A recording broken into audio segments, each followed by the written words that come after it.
Hello, awesome book people. So sorry I've been gone for a week. I've been rather sick, and so I've been barely making my way through work, much less doing videos and reading. Yeah. Anyways, moving on, I plan on doing my impressions or a review of Kyle Demore and the Timekeeper's Key. Let me show you a picture. And there's the picture. It's by Samuel J. Vega. First of all, I want to say that I really like the cover. I think it's pretty darn awesome, and I just found out yesterday through my Facebook that the artist who made the art for this book is actually an artist I follow on Facebook whose art I enjoy, so I thought that was pretty darn sweet.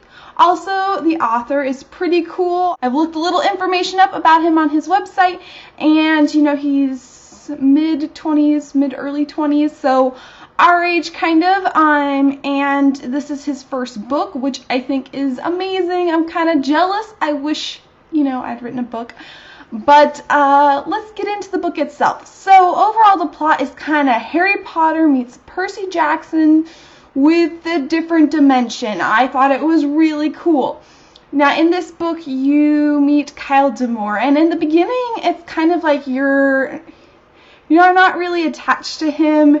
You don't really know a lot about him. It's kind of the same thing with Harry Potter, I guess. And so you are interested in this boy because he is kind of an odd child who lives with a bunch of other children by these people who have adopted the children, or no, they're foster parents.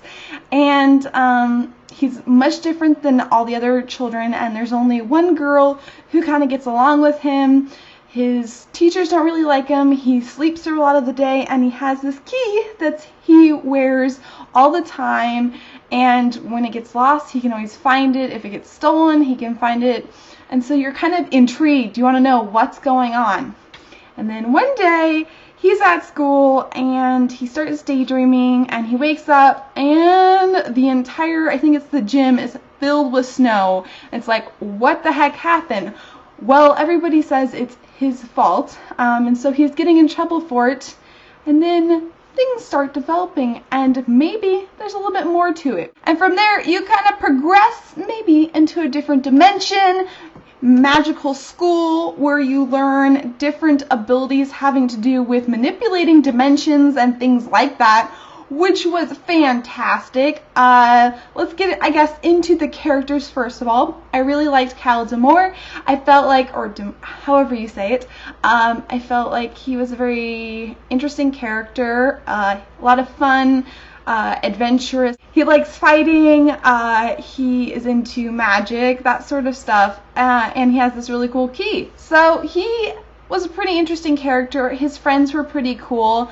I definitely enjoyed the dialogue between them. He obviously has some enemies who don't really like him because he's from a different dimension. So yeah, overall characters A+. The only problem I had was with some of the older characters in the story. I'm not going to really get into who they are and why they're there because I don't want to spoil anything, but they kind of over-explain things, and later you kind of get a reason for this, but I still felt like they didn't give enough credit to the characters or to the audience for reading it, and that is the only big thing I wish had been changed. I felt like as a middle grade book, you kind of need less of that explanation, but overall, I didn't mind it too much. It really only kind of affects not the very beginning of the book, but right after the very beginning of the book.